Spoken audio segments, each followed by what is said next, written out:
எல்லாருக்கும் நேரம் வரும் தெரிஞ்சுக்கோ, அது நல்லவருக்கே நிலைச்சிருக்கோ புரிஞ்சுக்கோ, கல்லாருக்கும் செல்வம் வரும் தெரிஞ்சுக்கோ, அதை காப்பாற்றத்தான் புத்தி இருக்கணும் புரிஞ்சுக்கோ அப்படின்னு சொல்லி சுதா இருக்கிறதுன்னு அதை அப்படியே கவுண்டர் மணிக்கு தான் கரெக்டாக போடணும்.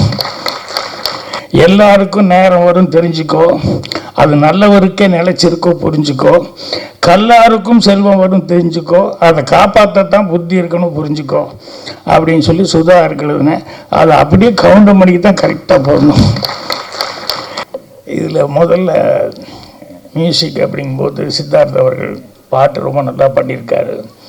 ஸோ அதனால் அவருக்கு முதல்ல பாராட்டு தெரிவிச்சுக்கிறேன். அதே மாதிரி டெக்னிக் எல்லாமே ஒரு பெரிய பட்ஜெட் படம் பெரிய படம்னு சொல்லுவாங்க. இந்த படத்துக்கு மேலே நீ பெரிய பட்ஜெட்டில் படம் வந்து பெரிய ஆர்டிஸ்ட் பட்ஜெட்டில் வரதுக்கு சான்ஸ் இல்லை. அந்த அளவுக்கு எல்லா ஆர்டிஸ்ட்டுமே அதில் தான் ராஜகோபால் அவர்களுடைய அவருக்கு எவ்வளோ தூரம் அவர் மரியாதை கொடுத்து அவர் எவ்வளோ சர்வீஸுக்கு வந்து மரியாதை கொடுத்து எல்லாருமே பண்ணியிருக்காங்க அப்படிங்கிறத வந்து தெரிஞ்சுக்க முடியுது. ஸோ இந்த படத்தில் மணி அவர்களை பற்றி சொல்கிறதுக்கு மணியான ஒரே ஒரு விஷயம், நிறைய விஷயம் சொல்லலாம். இந்த யுகத்தில் சொல்லுவாங்க இல்லையா, இப்போ கலியுகத்தில் இருந்துட்டு இருக்கோம், இதுக்கு முன்னால் 3 யுகம் அப்படின்னு சொல்லுவாங்க. இந்த கிரேதா யுகம் அந்த யுகம் ஒரு 3 யுகம் இருக்குன்னு சொல்லுவாங்க.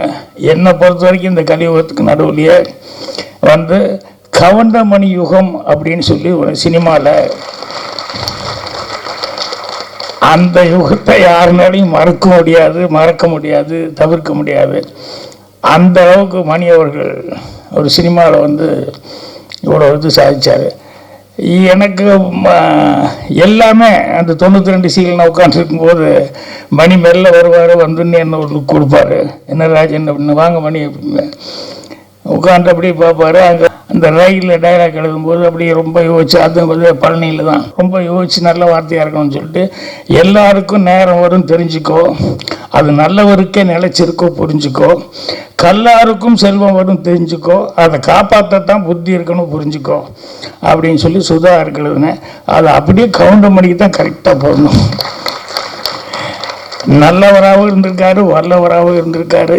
அதே மாதிரி கிடைச்ச ஒரு சந்தர்ப்பத்தை எப்படி காப்பாற்றிக்கணும் அப்படிங்கிறதுக்கு பாருங்க, அதில் பயங்கர கண்ணு கருத்துமாக இருப்பார். நான் இப்போ கூட சொக்கத்தங்க டைமில் கூட ஷூட்டிங்கில் பார்த்தா இந்த செந்தில் இருக்கானே, செந்தில் வந்து அவனுக்கு நம்பியாரன் கூட நடிக்க ஒரு சான்ஸ் கிடைச்சிருந்தே டெய்லியே ஒரு தடவை எழுதுருவான். ஷூட்டிங்கில் ஷாட்டுக்கு வாடான்னு சொல்லி கூப்பிட்டா உடனே எழுதுருவான், நான் நம்பியாரன் கூட எல்லாம் நடிப்பேன் அப்படின்னு சொல்லிட்டு.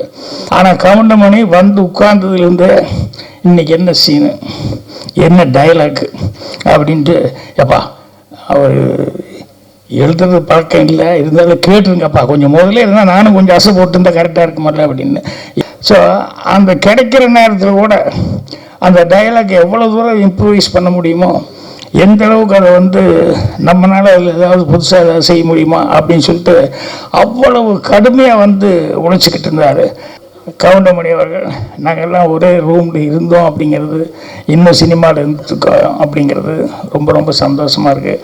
அதனால் கண்டிப்பாக அவருடைய மரியாதைக்கு அவருடைய சர்வீஸ்க்கு அவர் மேலே இன்னும் ஜனங்கிட்ட அந்த இது இருக்குது. அதனால் அதுக்காக இந்த படம் சிறப்பாக ஓடும்.